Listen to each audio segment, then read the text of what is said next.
රණවිරු දහස් ගාණක් ජීවිත පූජා කරලා අතපය නැති කරන් සදාකාලික අපඝාත වෙලා ඇස් අන්ධ කරන් කරපු යුද්ධයේ ජයග්‍රහණය කුණු කොල්ලට කොල්ල කාගත්තු රාජපක්ෂලාගේ තුප්පහි රණවිරු ප්‍රේමය කදිමට කියාපාන පැරණි රාවය පුවත්පතක පළ කළ හෙඩ්ලයින් එකක් තමයි ඔය තියෙන්නේ.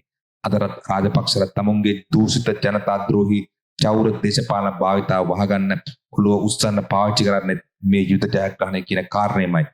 යුද්ධ ජයග්‍රහණය කියන කරුණට මුළුමනින්ම ආවරණ වෙලා තමන්ගේ සියලුම දැනකම් වහගෙන අතීතයේ මේ රට කරපු අපරාධකාරී දේශපාලයන්ට නැවත පණ ගන්න මෙවර යුද්ධ ජයග්‍රහණයේ සමරූප බව අමුවේ භාවිතා කරමින් ඉන්න බව මේ දින දෙක තුන තුලත් ඉතා පැහැදිලිව පේන්න තිබුණා.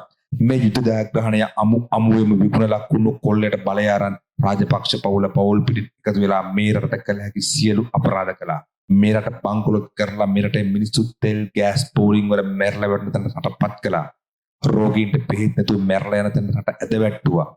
ගොවින්ට පොහොර ඇටයක්වත් නැතුව තමන්ගේ අස්වැන්න විනාශ වෙනකන් උඩ බලන් ඉන්න අවාසනාවන්ත රටක් නිර්මාණය කළේ ඔය යුද ජයග්‍රහණයට මුවා වුණු දූෂිත රාජපක්ෂ පෞල් පාලනය විසින්.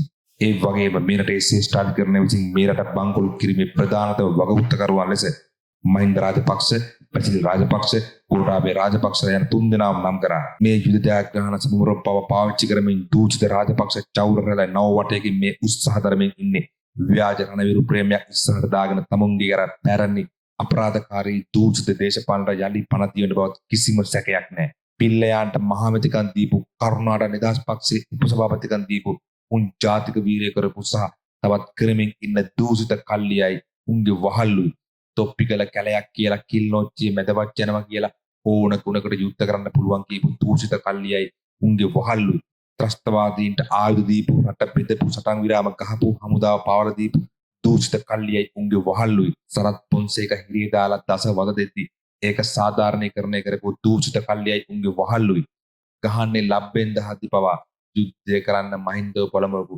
ජයපෙට ඕන ලේ දකින්න කීපු ත්‍රාඩ කල්ලියයි උන්ගේ වහල්ලුයි යුද්ධ කරලා කවදාවත් ත්‍රස්තවාදීන් පරද්දන්න බෑ කීපු දූෂිත කල්ලියයි උන්ගේ වහල්ලුයි මුළු රට පුරාම යුද්ධය කරන්න ඕන කියලා ජන මනස හදපු ඒ වෙනුවෙන් දේශපාලන උපක්‍රම තෝරලා මීට අවුරුදු ගානකට කලින් ජයපෙට ගන්න තිබුණු දේශපාලන ජයග්‍රහණ රට වෙනුවෙන් කැප කරපු ජයපෙ නායකයා රටේ නායකයා රණවීරු සමරුමට එන්නේ නෑ කියලා බුකිය පුරා වැලිලා දැන් කියනවා උන් කියපු නිසා අඳුර ආවලු.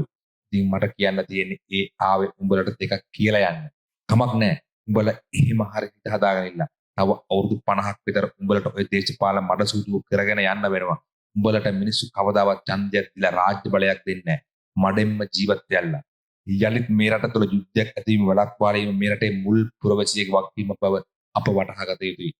යුද ජයග්‍රහණයේ භුක්ත වින්දාසේම එකම රටක දෙපිලක් ලෙස බෙදමින් 30 අවුරුද්දක් සේ යුද්ධ වදිමින් සැබෑවටම දිනාගන්නේ මොනවද යන්න අප සිතා බැලිය යුතුයි.